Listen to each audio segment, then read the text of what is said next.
하나님의 말씀 열왕기야 4장입니다. 열왕기야 5장입니다. 열왕기야 5장 1절로 14절까지 구약성경 568쪽 열왕기야 5장 1절로 14절까지 한 절씩 교독합니다.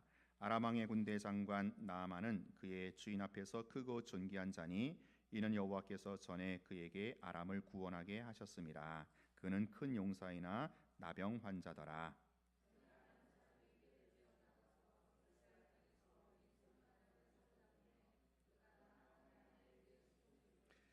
그의 여주인에게 이르되 우리 주인이 사마리아에 계신 선지자 앞에 계셨으면 좋겠나이다. 그가 그 나병을 고치리이다 하는지라.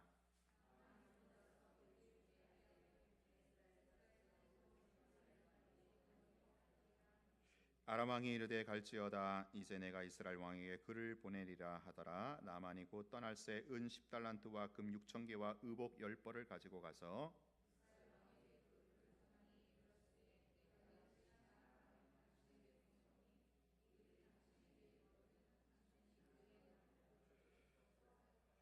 이스라엘 왕이 그 글을 읽고 자기 옷을 찢으며 이르되 내가 사람을 죽이고 살리는 하나님이냐. 그가 어찌하여 사람을 내게로 보내 그의 나병을 고치라 하느냐. 너희는 깊이 생각하고 저 왕이 틈을 타서 나와 더불어 시비하려 함인 줄 알라 하니라.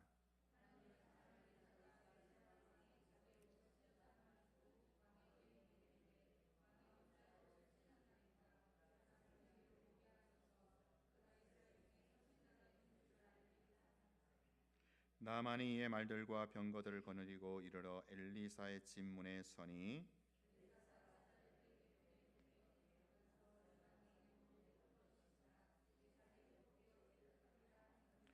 나만이 노하여 물러가며 이르되 내 생각에는 그가 내게로 나와 서서 그의 하나님 여호와의 이름을 부르고 그의 손을 그 부위 위에 흔들어 나병을 고칠까 하였도다.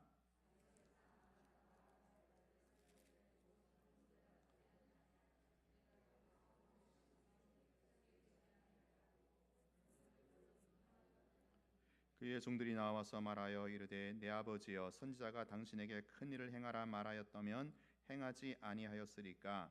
하물며 당신에게 이르기를 씻어 깨끗하게 하라 함이리까 하니 나만이 이에 내려가서 하나님의 사람의 말대로 요단강에 7번 몸을 잠그니 그의 살이 어린아이의 살같이 회복되어 깨끗하게 되었더라. 아멘. 생떼찌베리의 어린 왕자에서 어린 왕자가 여우에게 이런 말을 합니다. 마음으로 보지 않으면 잘 보이지 않아. 정말 중요한 것은 눈으로 보이지 않고 마음으로 보이는 법이야. 여러분 참 공감이 되는 말이지 않습니까? 이 말이 적용되는 경우가 있는데요. 바로 다른 사람이 안고 있는 이 고통의 문제가 그렇습니다. 내가 아닌 다른 사람이 짊어지고 있는 고통이나 상처는 눈으로 쉽게 잘 보이지 않습니다. 우리가 외견성으로 볼 때 저 사람은 아무런 문제가 없을 것 같은데 그러나 그들에게도 마음의 눈으로 가지고 들여다보면 나보다 훨씬 더 심각한 문제, 가슴앓이가 있더라라는 겁니다. 제가 요즘에 대신방을 이제 하면서 또 새롭게 느끼는 것은 겉으로는 아무런 문제가 없는 행복한 가정 같은데 그 속사정을 들여다보니까 그렇지 않다라는 거예요. 겉보기와는 달리 속으로 쓰라린 상처와 아픔을 안고 사는 인생들이 또 그런 가정들이 사실 많다라는 겁니다. 오늘 본문에서 참으로 힘겨운 문제를 안고 살아가는 한 사람을 만나게 됩니다. 오늘 본문은요, 우리가 잘 알고 있는 나병 환자 나아만 장군에 관한 이야기입니다. 당시 나아만은요, 그 당시 세계 최강국인 아람, 지금은 이제 시리아인데 그 당시 구약 시대 이 아람이란 나라가 세계 최강국이었거든요. 그 아람이란 나라의 군대 장관이었어요. 오늘날로 치자면 세계 군대라고 할 수 있는 미군의 총사령관 정도라고 할 수 있는 엄청난 지위였어요. 여러분, 이와 같은 높은 지위에 올라있는 나만을 보면서 다른 사람들이 뭐라고 생각했겠어요? 존경하고 부러워하는 마음뿐만 아니라 저 사람에게는 아무런 문제가 없을 거야, 그렇게 여겼을 겁니다. 오늘 본문에서도 나만 장군이 소개되기를 주인 앞에서, 그러니까 이제 왕이죠, 왕 앞에서 크고 존귀한 자다라고 말하고 있습니다. 그러니까 왕의 신임과 총애를 한 몸에 안고 있는, 그야말로 아무런 근심이나 걱정거리라고는 없는 그런 사람으로 소개가 되고 있어요. 근데 이러한 나만 장군에게도 마음의 눈을 가지고 보면 그에게 치명적인 문제, 아픔이 숨어 있음을 보게 됩니다.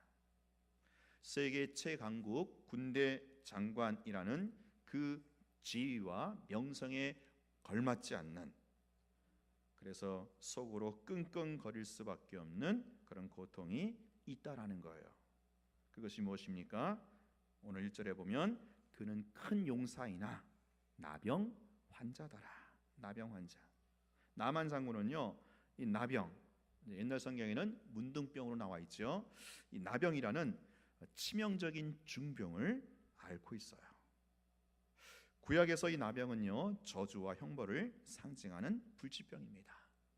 아마 이 나병을 이 나만은 그의 권세를 상징하는 갑옷으로 가렸을 거예요. 어쩌면 이 나만 장군이 나병을 앓고 있다는 사실을 많은 분들이 몰랐을 겁니다. 오늘 본문에 그는 큰 용사이나, 왕의 신임과 총애를 받는 용사, 큰 용사이나 뭐라고요? 나병 환자더라. 전쟁에서 혁혁한 공을 세워서 왕의 총애를 한 몸에 받고 있는 장군이 나병에 걸려 있다는 사실이 참으로 빅뉴스감이 아니겠습니까? 다른 사람에게 도저히 보일 수도 또 말할 수도 없는, 그래서 속으로만 끙끙 앓이를 해야만 하는 이런 고통이 아니겠어요?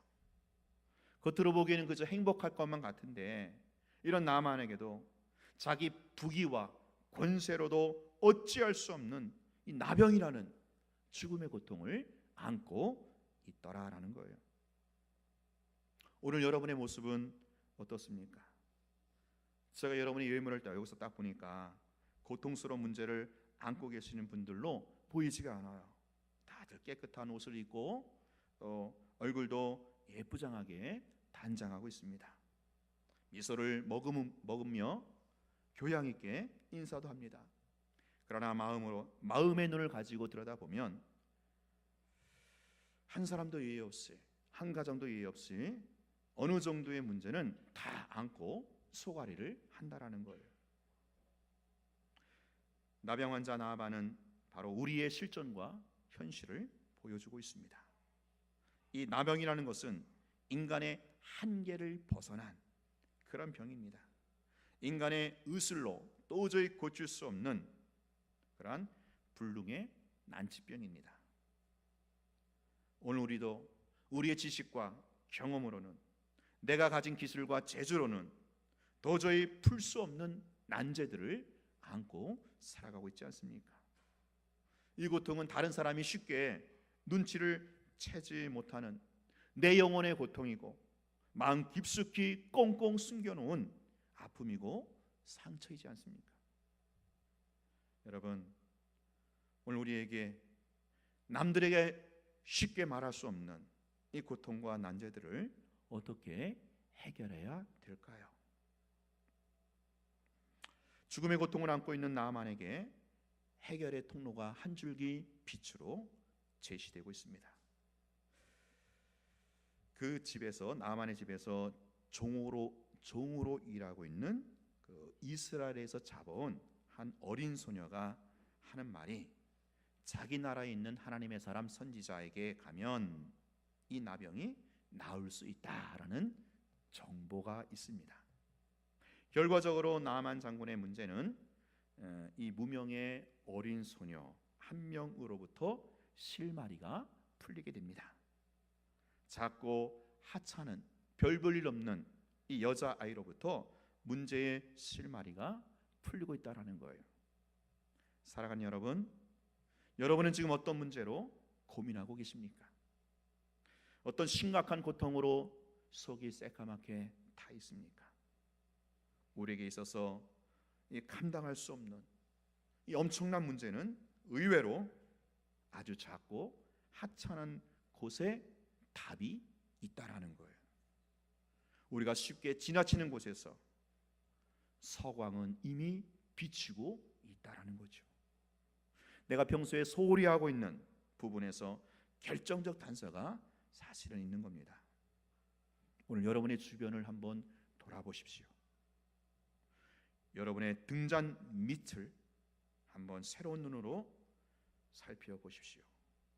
내가 쉽게 지나치는 곳에, 내가 무심코 넘어가는 길목에 정답이라는 보물이 숨어 있을 겁니다.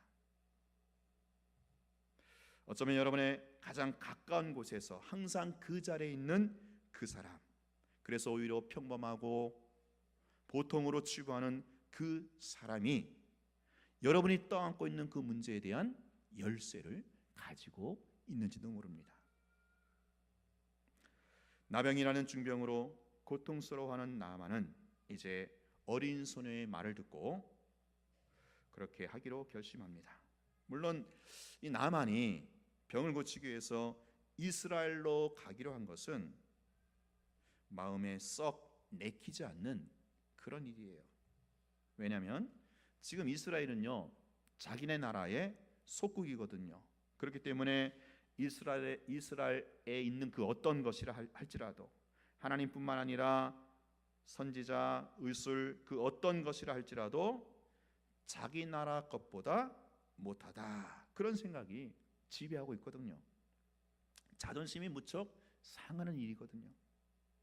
그러나 그리할지라도 이 나만의 문제, 이 나만의 문제를 해결할 수 있는 유일한 길은 바로 하나님의 사람 선지자 엘리사에게 찾아가는 거예요.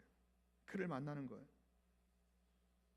오늘날 각종 문제로 소가리를 앓고 있는 우리도 마찬가지예요. 말할 수 없는 고통과 가슴 깊이 새겨진 이 영혼에 뒤틀리는 이 갈등과 이 고민, 이 모든 문제는 하나님께 가지고 나가야만 돼요. 하나님 지금도 살아계셔서 역사하시는 분이십니다. 오늘 우리가 끙끙거리고 있는 이 죽음의 고통에서 벗어나기 위해서는 선택할 수 있는 유일한 길은 바로 하나님밖에 없다라는 사실을 우리는 철저하게 인정해야만 합니다. 여러분 왜 그런지 아십니까? 왜 하나님에게만 답이 있을까요? 오늘 우리가 안고 있는, 오늘 우리가 힘들어하는 이 고통의 문제들은 바로 사람의, 인간의 힘과 한계를 벗어난 것이기 때문에 그렇습니다.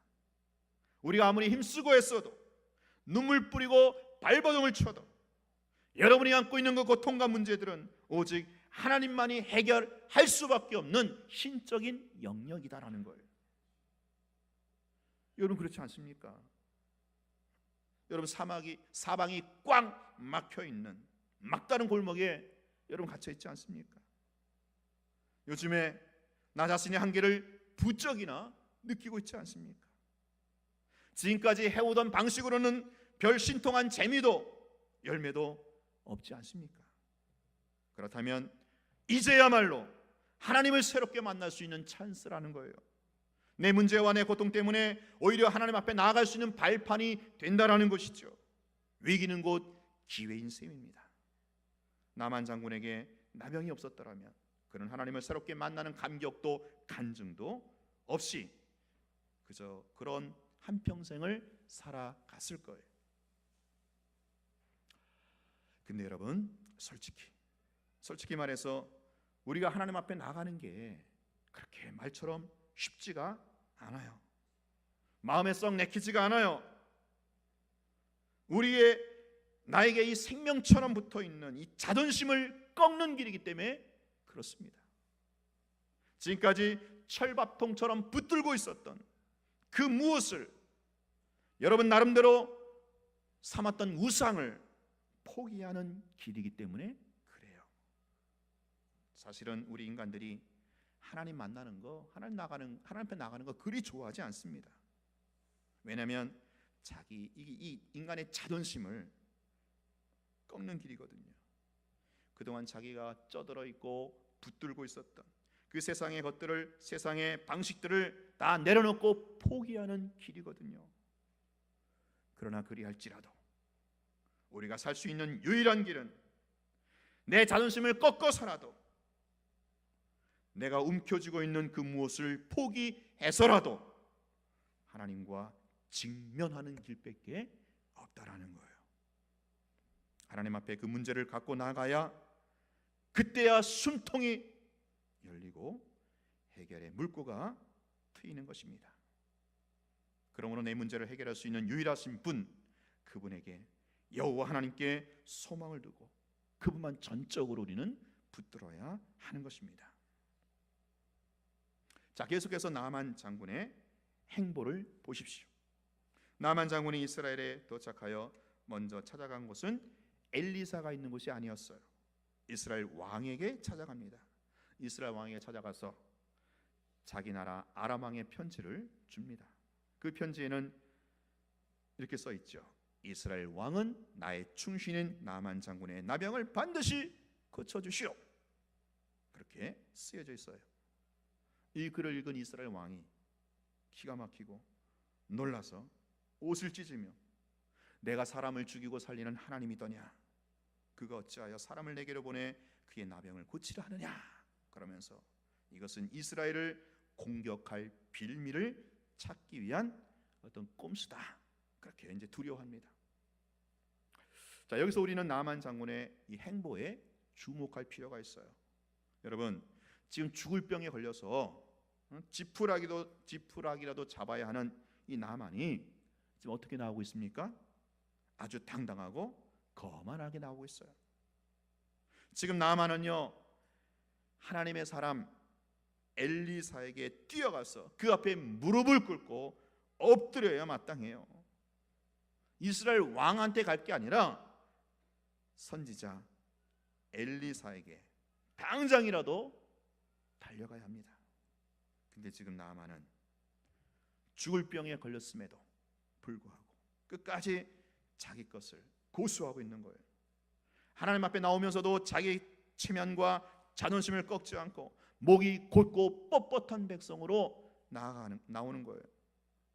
여러분, 바로 인간의 교만하고 강팍한 모습이지 않습니까?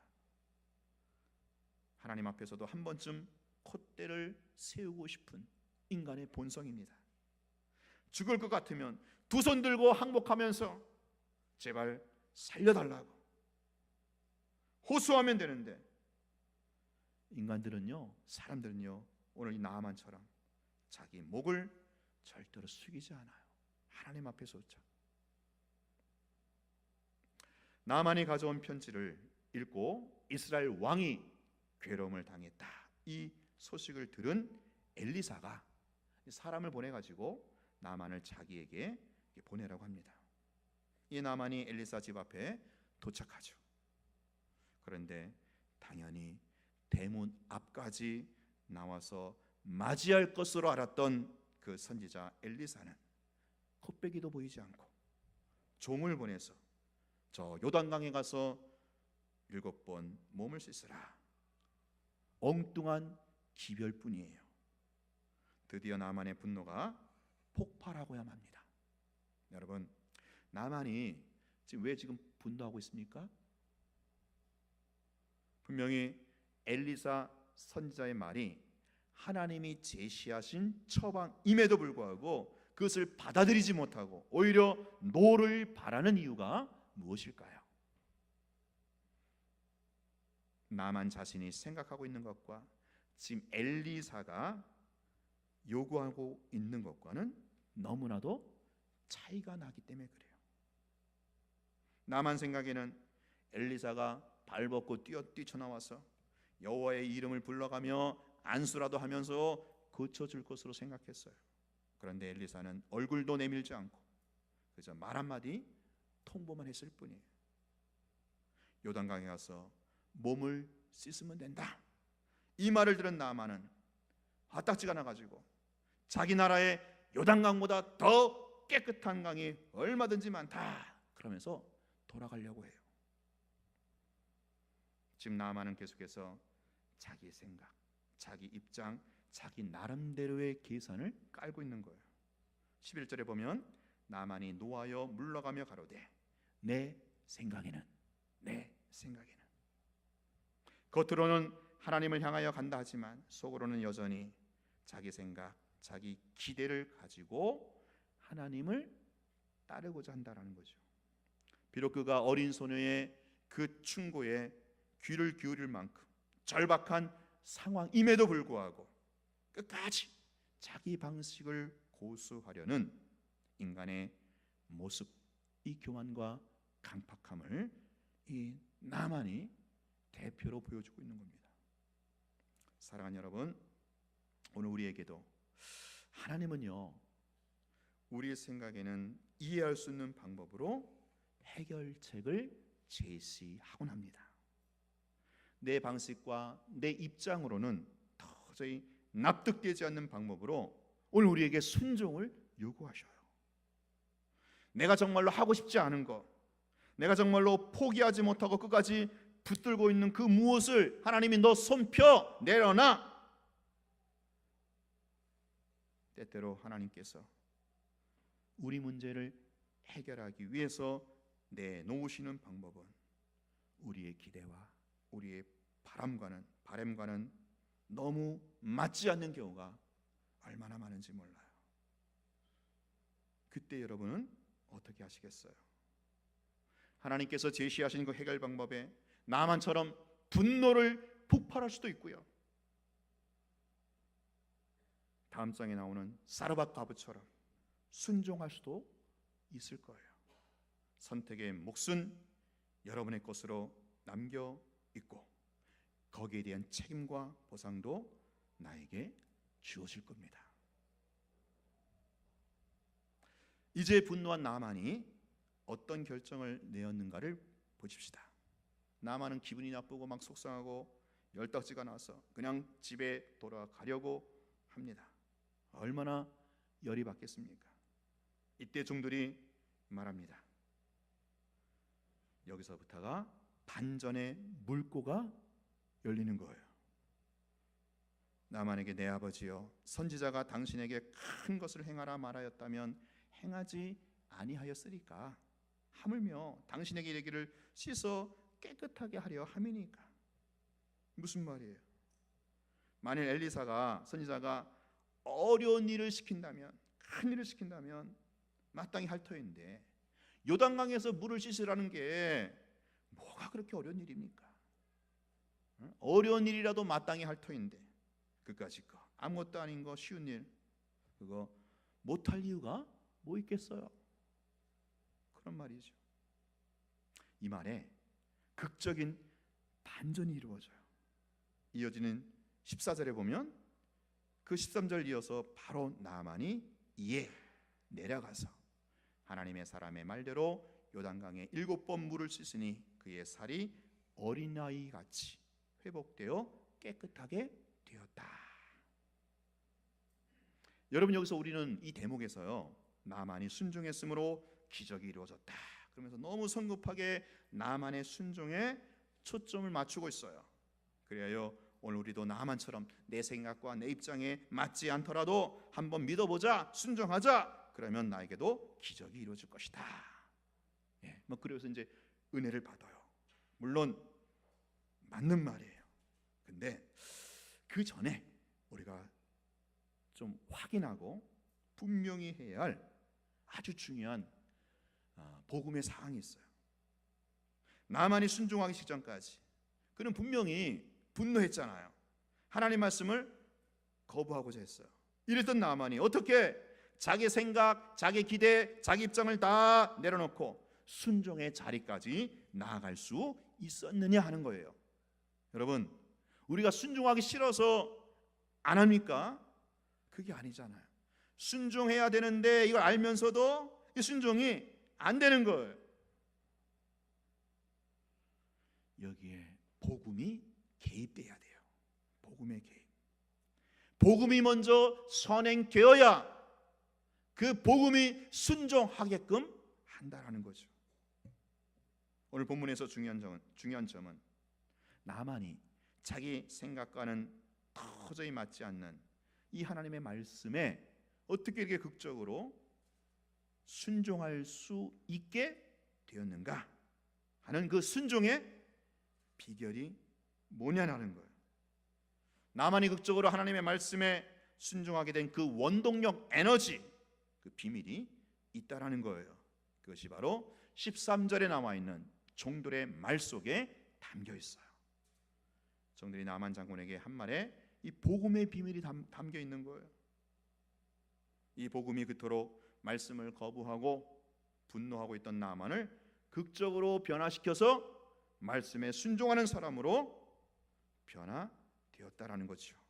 자, 여러분 13절을 다시 한번 보겠습니다. 13절 시작. 그의 종들이 나와서 말하여 이르되 내 아버지여 선지자가 당신에게 큰 일을 행하라 말하였으면 행하지 아니었으리까 하물며 당신에게 이르기를 씻어 깨끗하게 하려 함이니까. 지금 선지자가 당신에게 큰 일을 행하라 하였다면 마땅히 행한다라는 거죠. 맞죠? 맞는 말이에요. 여러분 만약에 엘리 선지자가 나아만에게 어떤 큰 일, 무거운 일을 요구했다라면 아마 말없이 순종했을 거예요. 수긍하면서. 예를 들어서 상처에 약을 바르고 며칠간 식이요법 해라, 혹은 한 달 동안 제사 잘 드리고 금식 기도라도 해라, 혹은 이거 나병 중병이니만큼 헌금을 많이 해라, 이런 것들이죠. 실제로 나아만은요 지금 엄청난 물질과 헌금을 바리바리 싸갖고 왔어요. 여러분 이런 행위들은 모두가 나만의 입장에서 보면 순종할 수 있는 영역이에요. 왜 그런지 아세요? 바로 나만 자신의 공로와 의가 들어가기 때문에 그래요. 인간은요 자기 공로, 자기 의, 자기 자랑이 들어가는 걸 좋아하고 그것을 행하고 싶어 하는 거예요. 이게 인간의 본성입니다.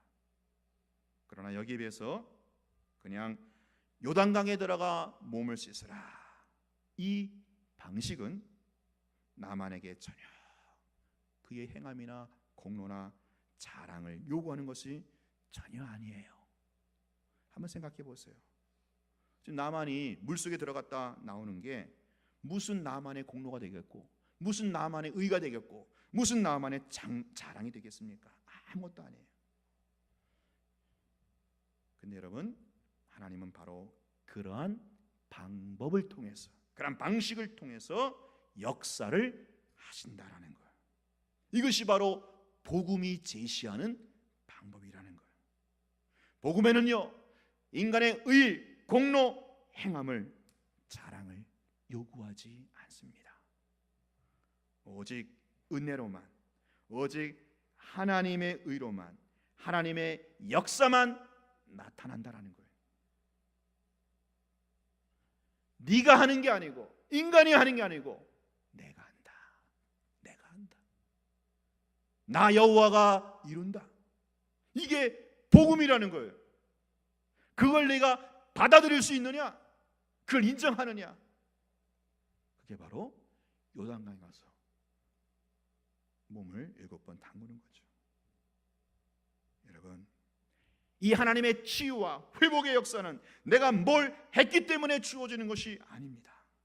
내 공로와 내 의, 내 행함이 있어야 하나님이 도와주는 게 아니에요. 오직 하나님이 거저 주시는 은혜로만, 하나님의 손길로만 치유와 회복의 역사가 이루어지는 거예요. 여호와 하나님의 자비와 긍휼만이 인간의 문제를 해결하고 고통과 상처를 씻어 준다라는 것입니다.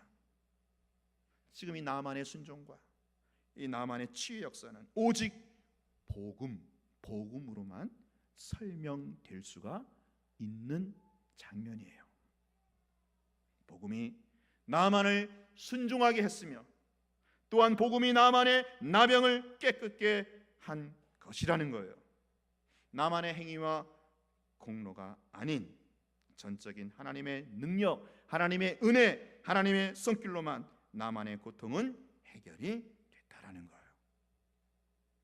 우리가 하나님의 말씀에 순종하기 위해서 내 공로와 의를 철저하게 버려야 합니다.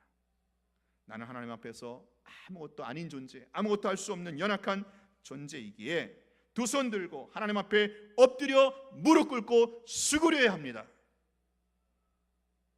인간이 하나님 앞에 나아갈 때 인간은 그렇지 않아요. 자기 쪽에서 뭔가 내가 들고 내밀어야 나한테 편한 구석이 있는데, 여러분, 이게 바로 인간의 교만이고 인간의 자존심이라는 거예요. 우리가 하나님의 기적을 체험하는 데 있어서 내가 하나님 앞에 갖다 들이댈 게 사실은 아무것도 없어요. 여러분, 이 광명한 태양 아래 나에게 후레쉬 100개든 1000개든 10,000개든 아무런 소용이 없지 않습니까? 그냥 두 손 들고 주여 나는 죄인입니다, 주여 나를 불쌍히 여겨달라고 손 들고 항복하고 나아가는 거예요. 이제 우리는 나만이 요단강 물속에 들어갔기 때문에 그 몸이 나았다, 이 순종에 초점을 맞추기보다는 하나님께서 우리의 문제를 해결해 주시기 전에 그 문제를 해결해 주시기 위해서 오늘 우리가 원하는 방식이 아닌 하나님의 방식, 복음의 방식을 우리에게 제시하신다라는 사실에 주목을 하셔야 돼요. 여러분이 지금까지 한번 지나온 신앙 여정을 한번 반추해 보세요. 하나님께서 여러분을 어떻게 여기까지 인도하셨습니까? 내 생각과 내 기대대로 하나님이 여기까지 맞춤 형식으로 인도를 하셨습니까?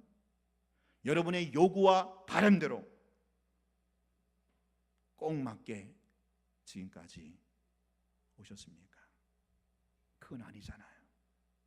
전혀 기대하지 않았던 방법으로, 전혀 생각지도 않았던 그런 시나리오로 오늘 우리가 여기까지 와 있는 거예요. 그것이 바로 하나님의 인도하심이라는 거죠. 하나님은요, 우리의 생각, 우리의 기대대로 움직이는 분이 아니에요. 우리의 의도와는 다르게 훨씬 더 기가 막힌 방법으로 우리를 이끌어 가시는 분이에요. 사랑하는 여러분, 오늘 여러분만이 알고 있는 그 고통의 문제, 그 소갈이, 다른 사람에게 쉽게 말할 수 없는 내 내면의 깊은 아픔, 이것은요 지금도 살아서 역사하시는 여호와 하나님, 그분만이 해결해 주실 줄로 믿습니다.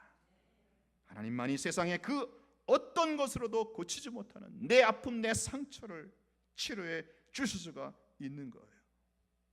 이제 하나님께 여러분의 모든 문제와 아픔을, 그 고통을 토설하십시오. 눈으로는 보이지 않지만 마음으로 끙끙거리고 말할 수 없는 고민과 갈등 하나님 앞에 다 내어놓으세요. 여기에는 우리의 어떤 행함, 어떤 공로, 어떤 자랑 아무것도 요구하지 않아요. 우리 쪽에서 어떤 자격이나 조건을 내걸지도 않아요. 오직 그분의 은혜와 자비와 긍휼만 바라시면 되는 거예요. 우리의 체면과 자존심을 꺾고 하나님의 긍휼을 바라보시기 바랍니다. 하나님이여, 나를 불쌍히 여기시사 제발 나를 도와주시고 치료하여 달라고. 그럴 때 하나님께서 여러분에게 해결책을 주실 거예요. 그 하나님의 해결 방식이 내 생각과 내 기대와는 다르게 제시될 수도 있을 거예요. 여러분의 형편과 처지를 전혀 고려하지 않는 것 같은 그런 방법을 불쑥 내놓을 수도 있을 거예요. 그래서 여러분을 당황케 하고 분노케 만들 수도 있을 거예요. 여러분이 가장 싫어하는 방법으로 해결책이 제시될 수도 있을 거예요. 그러나 그리할지라도 그 하나님의 방법을 여러분 받아들이시기 바랍니다. 내가 그렇죠? 이해하는 내 이해, 내 판단 접어두시고 전적으로 하나님의 방식을 수용하십시오. 그리할 때 이 복음의 놀라운 역사가 나타나고 그야말로 기적이 일어날 줄로 믿습니다. 기도하겠습니다.